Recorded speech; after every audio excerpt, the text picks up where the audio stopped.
And welcome back to another edition of the John Wayne Surge Protector Podcast, a 60/40 production. I'm Eric Halsey. I'm Alex Midway, and I'm still a glutton for punishment because after finishing J.D. Vann's book, I've been reading the Peter Thiel book. What have you been up to?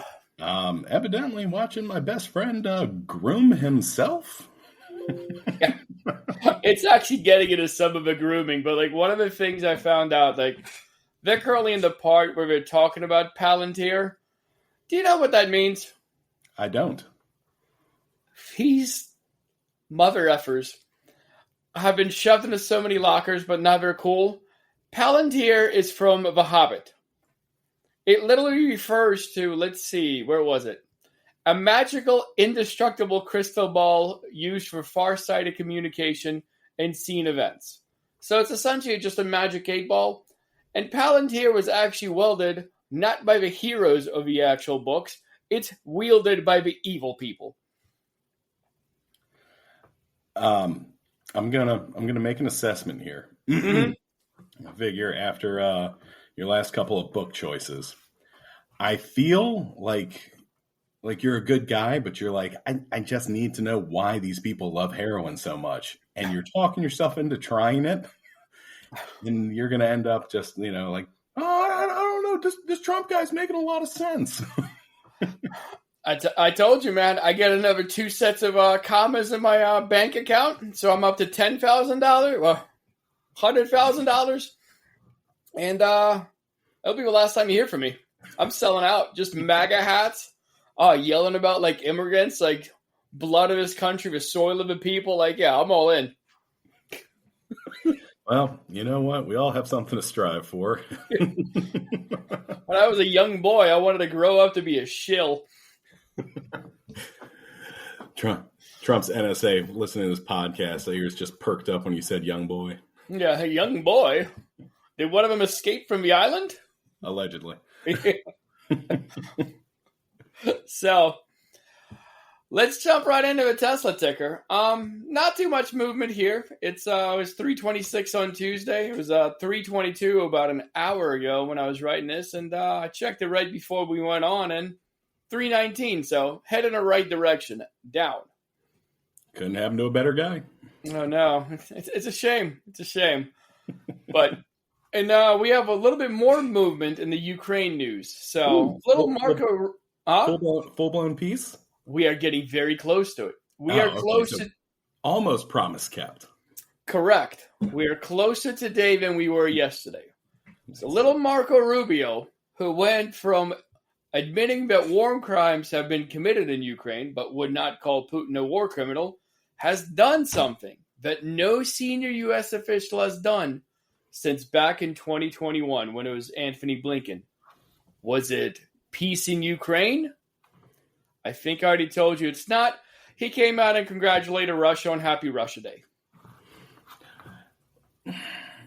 Yeah, this is kind of like maybe it's nothing to really like get excited about. Maybe it's like when you see your enemy on Facebook, but like they're fringe friends, so you're just like, I guess I can leave an HBD. Yeah.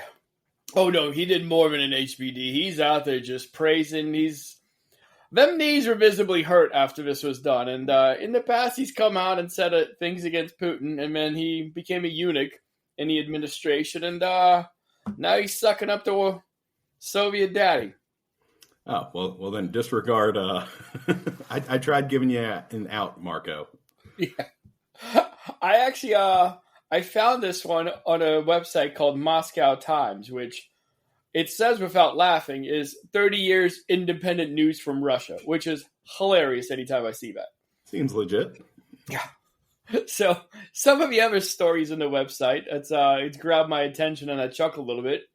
Russian Gymnastic Federation announces return to international competitions, which clearly translates to they have been a lot of breakthroughs in the doping field. Because anytime a Russian showed up in the Olympics, someone was on the juice, and to date, they hold the record in the number of Olympic medals stripped at 51. Wow. And you know what? Congratulations, Russia, for making your way back. I believe athletes should be able to do whatever they want. Just be on whatever roids you want. No, I wanted to say this. I want to have regular Olympics, no juicing, but I also want to give a avenue, kind of like a path to citizenship, a path to juicing. Juiced Olympics. Like, I love the idea of juiced Olympics. Uh-huh. But even for just, our normal sports. For, the last time anybody cared about baseball was, when we were juice monkeys. Just absolutely, you were like, how much can I put in my body? Like in Uppers Football League, we get rid of the XFL and just lay out a couple lines of Colombian Bam Bam to dudes playing like tackle football and see how long it takes before there's not enough players to finish a game. Well, unfortunately, after that first hit, then we just take like a half-hour break so somebody could finish their story. And ask them if they want to start a business. Just a straight-up Roman Coliseum. You take too long in the huddle, the lion gets released. No, but I you know what? I think we'd have no issue letting Russia into anything if everybody else just juiced. Just restrictor plates off. I'm all for it. A different league, a drug league. I'm for it. I'm not separate but equal, as this country is very huge into right now. Back when we were great again. Yeah. 2 different water fountains for the juice monkeys and the normies. Don't drink from our steroid-only water fountains. It's just straight uppers in the water. It's like the, what's it called? The stuff for rats where they have a one with Coke in it and the regular water. Like, I'm going without a water fountain, brother. Weird. They all know which one's the water. None of them care about the cheese anymore.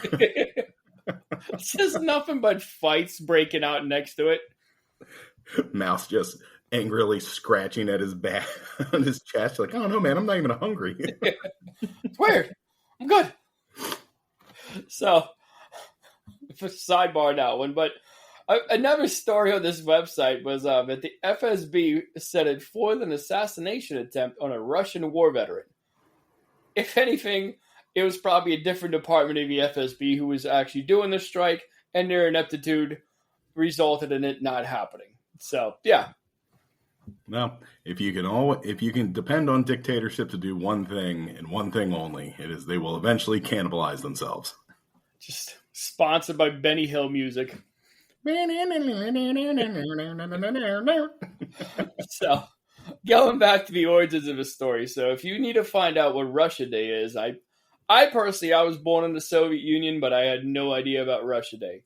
And we definitely haven't been celebrating it as of lately, but now, since Russia's a great person and they only invaded Ukraine to stop Nazis who are going to invade them, let's go ahead and celebrate what our real brothers overseas are about.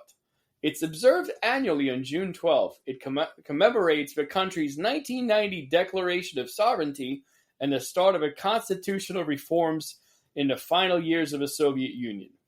And you might think, how far has Russia come from the Soviet Union? Personally, I think it's going right back to it. It's just one big circle. I've got a warm spot in my heart for any time someone's like, and we're going back to this long-standing tradition of celebrating this day, and it starts in 1984. Like, there's something just joyous about, something that like started in our lifetimes. I warm tingles. Yeah. But What it's was like the number one song on June 12th, 1990? Yeah. Now that's what I call music. Yeah. Number one song. If you're changing out from a country that you were before to a different one, you'd make some drastic changes, right? I would assume so. Well, the swap from the USSR to Democratic Russia, it involved the national anthem. And to change the national anthem, they went in and changed the words where it said Soviet Union to Russia. Kept the actual music exactly the same. Everything else is pretty much the same thing. Seems efficient. You'd think that's efficient, but it got even more efficient. The logos on the planes were your giant red star beforehand. It's still a giant red star. Like, it really hasn't changed on that one, but it's cool. it's a completely different country. Again, if it ain't broke. Yeah. I mean, it did take him a couple years to come back to totalitarianism since Putin took over back in 2000. And other than a small time when Medvedev, he was a puppet president, many believe, he's been ruling since 2020. And nothing says democracy like a 20-year rule. Again, if it ain't broke, don't fix it, right? Yeah. So there's not too many people I despise more than Putin, but today I found one, and her name is Sadie Novotny. Have you heard of little Sadie? I did catch the story a little earlier today, and it's infuriating. Yeah. Little Sadie came from the depths of hell and somehow was blessed with a Costco membership, where she went into and is now currently trying to sue the place. She's alleging she sustained multiple permanent and severe injuries after a heavy liquor cabinet. I mean, each one of those bottles is 2 freaking liters, so I can believe it's a heavy cabinet. Displayed at Costco wholesale fell on her, suddenly and without warning. Novotny claims she suffered a closed head injury or traumatic brain injury as a result. So she hired Claude Weil. That's Weil with a Y. And the company name, I don't know, Cholos and Weil, or Chulos. I don't know how you would say that, but they might be just as bad as her. And they're representing her. And they told CBS Money Watch that Novotny went to the emergency room after the incident and was diagnosed with, and remember, she suffered a closed head injury and possibly traumatic brain injury as well. What do you think the ER told her she had? I'm guessing for injury like that, there's probably major lacerations, interior and exterior. Maybe neck trauma. Could be some pinched nerves, maybe. Mild concussion. Or that. From this mild concussion, she continues to suffer from difficulty of finding words, vision problems, and headaches. And it couldn't happen to a better person. Honestly, I think she was dumb beforehand. And if anything, they should revoke her membership and never let her get a hot dog again. Yeah, you come after Costco, you get us. That's pretty well known at this point. Mm-hmm. You and I have spoke about this. You know, you've heard my rants. This all started with that lady who successfully sued McDonald's for the hot coffee. Yep. And this is 40 years later. This is what we get.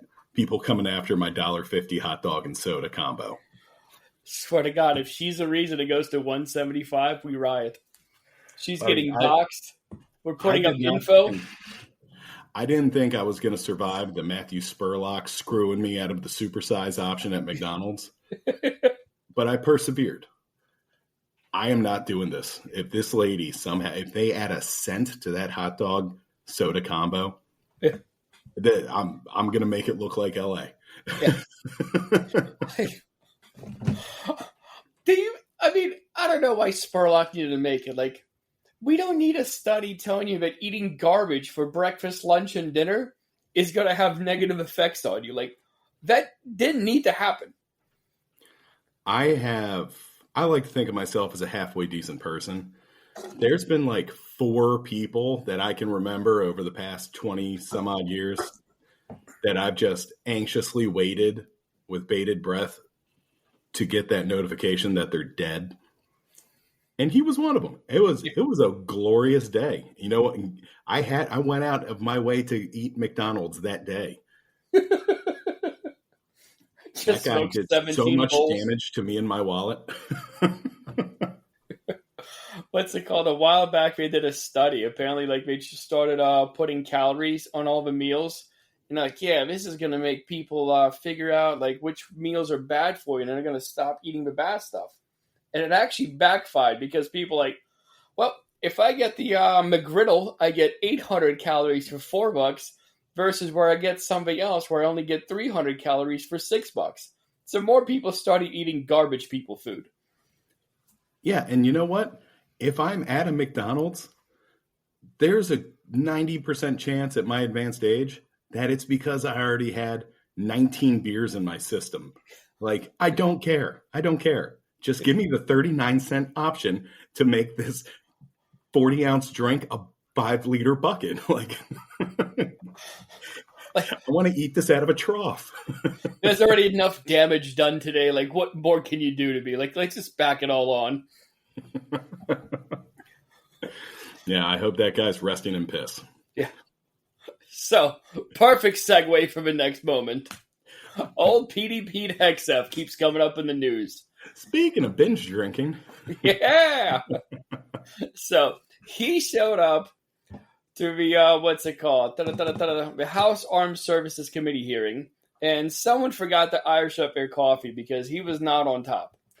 So he's out there getting grilled, and it's the same thing like that always now happens. The Democratic people ask the actual questions, and the Republicans are like, well, like, you can do a lot of push-ups, right? Like, dude, it's a House Armed Services Committee. Like, why are you doing fluff pieces?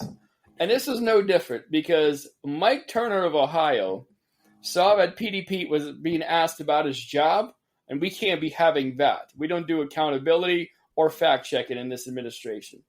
So Mike Turner decided to help Pete. And this is verbatim what he said. I want to help you. I want to help you out because people try to twist your words. You are not confirming in your testimony today that at the Pentagon, there are plans for invading or taking by force Greenland, correct? That is not your testimony today. Old PD with his just glassy eyes looks straight in the face, says, all my testimony is that the Pentagon has plans for any number of contingencies. So this guy's like, mother effer. He's like, I'm tossing you softballs. He's like, it is not your testimony today that there are plans at the Pentagon for taking by force or invading Greenland, correct? Because I sure as hell hope they are not in your testimony. Old Hegseth finally got that. He's like, we look forward to working with Greenland to ensure that it is secured from any potential threats. Silently, he said, us. What was that Simpsons episode where they're miking up Homer and he's like, and when I step on your foot like this, you say. It's the same one with I don't know, man. Like, he's literally telling me, he's like he's short of just nodding and be like, right, and he's like, nope, incorrect. We're gonna invade the hell out of that place. You know, maybe having humility and having that, like, maybe this bite's too big to take off this. You know, like maybe I should scale back a little bit. You know, what's my lane here? Evidently, we've been doing it the whole way. It's just be like, sure, whatever, I can do it. God, I can't believe he's in charge of stuff. It's insane. Here we are given the right credentials on all our like applications to get a job. This guy's like, I don't know, man. I drink and I got fired for sexual harassment. Like, Secretary of Defense, baby, come on up. You know, I've been getting bombarded with clips from like Breaking Bad recently, and I feel like this is like watching Jesse's two moron friends. This old Pete Hegseth's just badger, just like, no, I sell meth. Me fail English? That's impossible. Like, I heard the first Trump presidency described as like a monkey like gets into an Apache helicopter. Like, it's hilarious because it's a monkey, but it's inside this killing machine, but it doesn't know what it's doing. But the second Trump presidency, the monkey's read the instruction manual, and it's got opposable thumbs. Like, it starts getting a tad bit scary at this point. Well, sometimes that monkey's got to attack Greenland, I guess. Jesus. So, let's say you don't want to be attacked, but you want to do the attacking. You want to come on down to a good old US of A where we do the invading. So, but you heard the immigration policy? It's a tad bit in limbo. And if you come out here, you don't want to be getting yoked up by an overzealous Barney Fife because you got a tan from your super yacht and he thinks you got it from your genetics. And you have a wrong color brown on here. So, don't you worry about that. We got a solution. Oh, Just really? head out. Yeah, we do. It's Trump card, all one word, .gov. So you've heard it correct. It's .gov. It's a government website with our president's name on it. Okay. Seems official. Yeah.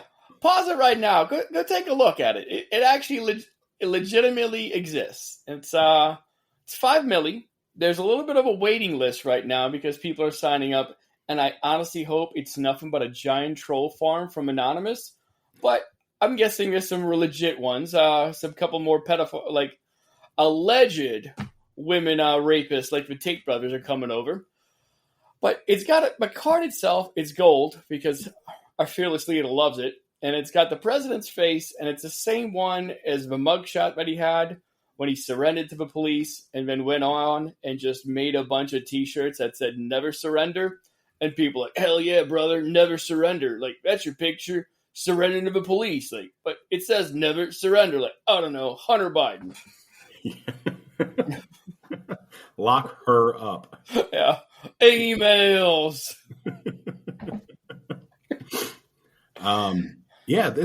It's wild because I kind of figured if you can just buy a citizenship here for $5 million, which, honest to God, I'm not totally against.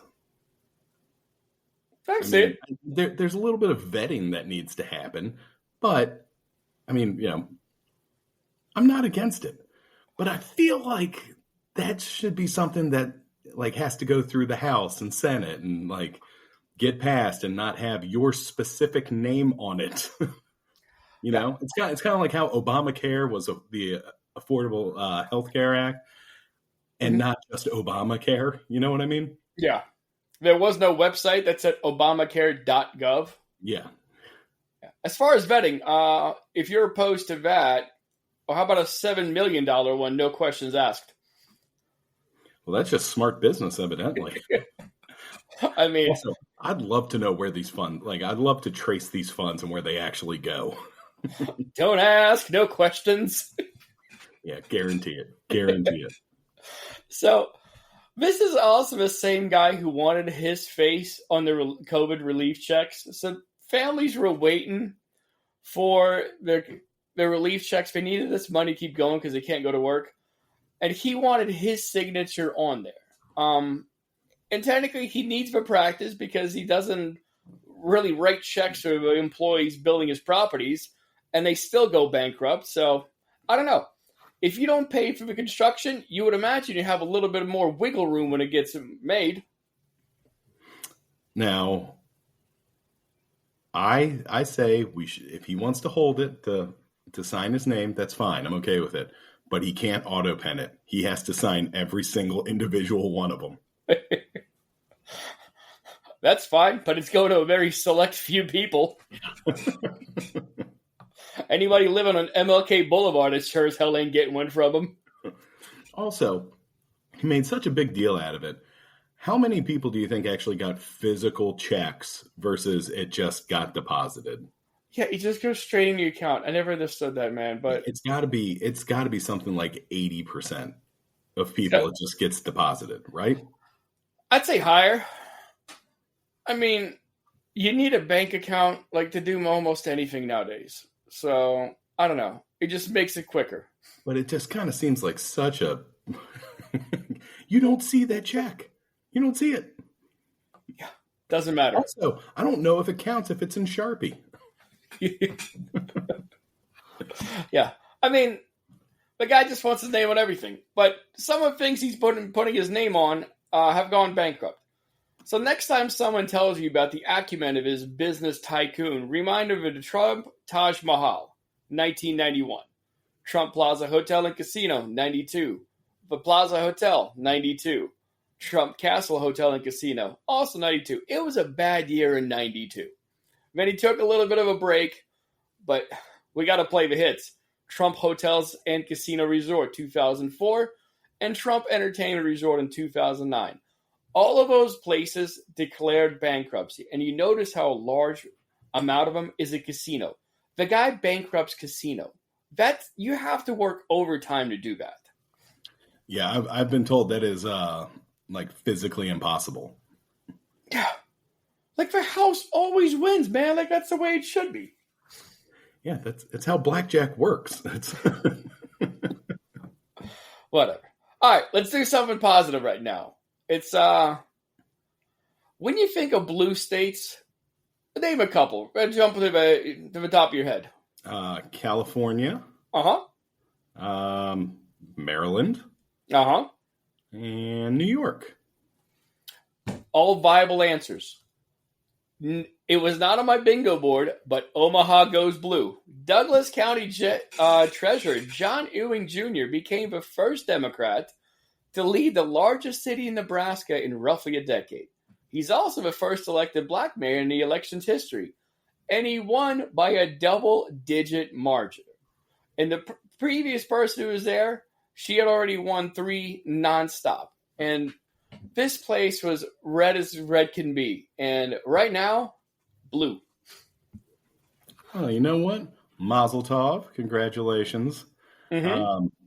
Can't wait for when no federal funds make it to your way for you to blame your first black mayor. Yeah. God help you if you have a natural disaster. Oh. And I think we're about 20 to 30 minutes away from the first Truth Social tweet about the stolen election. So keep an eye out on that one. I'll pin in that one for Tuesday. Yeah. I got a doozy to cover on that one. Oh, looking forward to it. If we're still around, we got tanks coming through DC, so who knows? And it's very possible we're they're going to shut down all communications, but you know. So before we do that, let's talk about the one big beautiful bill and the cost and the difference in the cost. Because if you ask places like Congressional Budget Office, the Tax Foundation, and the Penn Wharton budget model, I mean, some people, you may have heard of a Wharton Business School, and the president even actually went to Wharton himself. They'll tell you that it's going to give about $3 trillion to the debt. Yeah, $3 trillion. But those guys are nerds. So let's ask somebody who's lied less than honest Abe Lincoln, and that's our president. And his numbers say we're in the black $8 trillion. So instead of losing $3 trillion, we're making $8 trillion. So, thoughts on this? Money is a construct. It is. And yeah, if you don't think of the economy as just numbers, positive and negative, right? That's very binary, which we're not doing anymore in this administration. Think of it like art, right? It's a big, beautiful bill, like where you might see spray paint and graffiti and think crime, yuck, defacing property. Some people look at it and go, it's gorgeous art. It tells a story. And I think that's what's happening with this big, beautiful bill. I think these loser numbers guys who do all their adding and subtracting like a bunch of nerds are going like, yeah, no, of course it's going to come out negative. But if you think of it more as a construct, like an art thing, it has the potential to make us up to $8 trillion or whatever number he just made up with zero facts behind it. I'm going to try to pitch that one to my landlord, like money's a construct. Like, the fudge it is. Well, you got to have to edit that. 2840. First edit of the series. But anyways, so what you described is actually the exact type of math that they used. So they're actually planning on 3% GDP growth. Nobody, unless they have a big shiny red nose and a flower that sprays water, believes it. Most pretty much people are saying 2%, 1.8. But the White House is doing some creative accounting, and yeah, they're saying, nah, it's 3. Why? Because we said so. And go ahead. I was going to say, it's almost like when I send you, like, I'm like, check out this parlay, I'm already counting my money. Mm-hmm. All I have to do is make sure all 19 legs hit, and essentially we're billionaires. Yeah. Nothing can go wrong from here. You, sir, should be working at the White House. Buddy, I open for discussion. I'm a little lie. Let's do this. I know nothing about crypto, but I'm more than happy to steal. Yeah. I'll take other people's money in a heartbeat. Let's do this. I've always hated the poor. I've been pulling myself up by my bootstrap. Let's make something happen. I need a manicure. I look great in red hats. Yeah. So some of it costs in the bill. They just straight up zero it. So like they have a little Excel spreadsheet like, hey man, this right here is going to cost us money. Like, no, it won't. And as long as you do that in your accounting, like it works out. So the guy who's overinflated his numbers but applied for loans is applying that same strategy to this beautiful bill. He's like, no, that costs nothing. Like, no, it costs something. So like walk into McDonald's and when they give you your order, be like, hey man, that's $9.98. Just look them in the eye, take it, and walk away and say, nah, it's free. Just take the tray and then call ICE. Yeah. Don't start no S or be no S.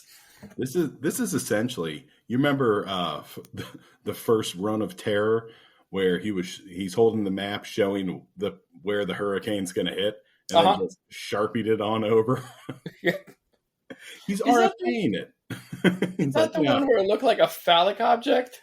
Yeah. Yeah, it's the same thing. It's just economy now. Yeah. It's about to rail this coast so bad. Like, well, yeah, judging by that picture. It's funny. Why does this all look like the same graphic and then this looks like a sloppy black Sharpie? Yeah. Because I want it to. Yeah. Because that's how it works. We got rid of Noah, so now I can do whatever I want. I took Noah's little mark and I get to draw hurricanes. Whee! Yeah, Putin told me facts are for losers, and just start disappearing people who disagree. Friendly reminder: I have nuclear launch codes. But a man who can destroy can also create, and that's essentially what's another way. Because just zeroing out a couple small things ain't gonna get you to an $11 million discrepancy between, I don't know, people who actually do this. Another $4 trillion that gets added to the economy is from something called the Trump boom.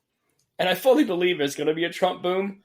It's just not going to be in the economic sector, and it's not going to be positive.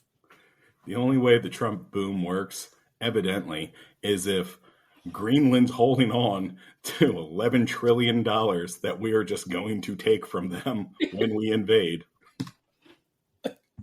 Trump booms happen every night in the White House bathroom. And then there's a Trump plunger boom. And then there's a whole lot of Drano. And then this one's out of commission for a little while. Because, I don't know, the guy just eats fast food and tweets at 4 a.m. It's not a healthy diet. Buddy, for somebody who doesn't drink, he sure has a lot of cokehead tendencies. Yeah, I'm starting to question a few things, man. Like, I don't see sober people staying up till 3 a.m. and being all angry. Like, that ain't sober things like people do. None of it makes sense. No. But you know what? He's not the only one. Because again, we talked about, like, why does every billionaire just look mad all the time? I think it's a requirement. I guess. I don't know. Maybe I'm just happy being poor? I don't know. It's we can still enjoy the small things. Well, get ready to get even more poor. Because on top of a Trump boom, they're also figuring on another $2.8 trillion to come in from tariffs. And in case you were wondering where those trillions come from, they don't come from China. They come from you, the stupid consumer. So he plans on screwing the U.S. public to the tune of $2.8 trillion over the next decade. No, but see, that doesn't make sense, though, because Carolyn Levitt was very clear when she said other countries are going to pay that. Karen Levitt also said we're going to reduce the deficit by $8 trillion over the next 10 years. Are you implying we can't trust City Miles Levitt? Yeah. Implying a lot of those things. I'm implying that you can't trust these people. So the whole logic that they have is like, hey man, if we give tax breaks to these rich people, they're going to make the economy boom. It's just golden age of America. And that's not true. You give money to rich people, they're going to spend it on rich people things. Like a rich guy who already has an S load of money, you give him $100K, he's scrolling away in a Roth IRA, bonds, or some other wealth-producing vehicle. Now you give that same $100K to some pillbilly in a trailer park, and that dude is taking out a new Chevy, he's buying a jet ski, and he's supporting a bunch of scantily clothed single moms whose names are the same as car manufacturers. And that is a jet ski from a trailer park that is landlocked. Yeah. Yeah, you need the dummies to spend the monies. Yeah. Like you, when I run, should that be my MAGA? Dummies need more monies. Money's for the dummies. Hell yeah, man! That guy ate PC. Says it like it is. Like he just called you stupid. Like, but he also promised me cash. Like, you believe anything, right? Like, yeah. I'm gonna buy a golden car. We the people do our own research. Like, shut up. Oh. Since they got rid of freaking Yellow Pages, you haven't opened a book. So, Democratic Republican representative, I'm sorry. Oh, that's a tongueful. Mike Thompson of California was asking Bessent. He's like, hey, man, can you point to a single independent expert not on the payroll of this administration who says this bill will not add to our debt? And Bessent's like, you know what? Yes, I can. Arthur Laffer, a former Reagan official and a longtime Trump supporter who received the Presidential Medal of Freedom during the president's first term. Yeah, so that guy is completely unbiased, and he's the one who says it, and we should listen to him. Doesn't sound like there were any connections there at any point. Yeah. It's like you're out there on a trial, you're getting ready to get selected from a jury pool, like anything that we should disqualify, you're like, yeah, that guy's my brother, we live together, but I should be good. I trust him to let me know if he has a conflict of interest, just like Elon. Yeah, like, no, it's all good. I can self-manage myself. I'm a rich guy. So, yikes. So as we ride off into the weekend with tanks rolling down the streets of the Capitol, and a fun fact I learned today, more U.S. service members deployed to California than we have stationed right now in Iraq and Syria combined. Well, I'm glad they were able to make it to this small little dust-up over in L.A., because they missed the last time when everything was on fire and couldn't make their way out there to help. Yeah. And the weird thing is, like, people think Trump's the only president to deport people. Obama deported over 4 million people. Biden deported over 3 million people. Not a single time did they release Marines into the wild, man. Like, you don't need that. But, see, they screwed up because they did it out of, like, necessity and, like, you know, with trials and, you know, evidence, instead of doing it just seat of your pants and then insulting all of their countries. Yeah. Like, what's the one thing? Like, Trump came out on Truth Social. He's like, we don't have time for due process. And this is not exaggerating, but it would take 200 years. Like, no, it wouldn't, dude. Like, stop. Well, you know what? 200 years, it seems like a lot, but when you start looking at the rest of his math on these trillions in the Trump boom, I mean, it makes sense if you're thinking in his, you know, in his mindset. It works. I mean, you're just too poor to get it. Right now, 4 years seems like a long time. Like, I don't even want to think about 200 years. Buddy, but you've known all my downfalls over the past few years, and somehow still managed, you know, cream rose to the top. 4 years of this is going to put me into rehab. Well, on that note, I think it's time for me to go make a mojito, and NHL playoffs are tonight, so let's go watch them. I'm Alex Midway. I'm Eric Halsey. Later, Gators. Daddy, chill.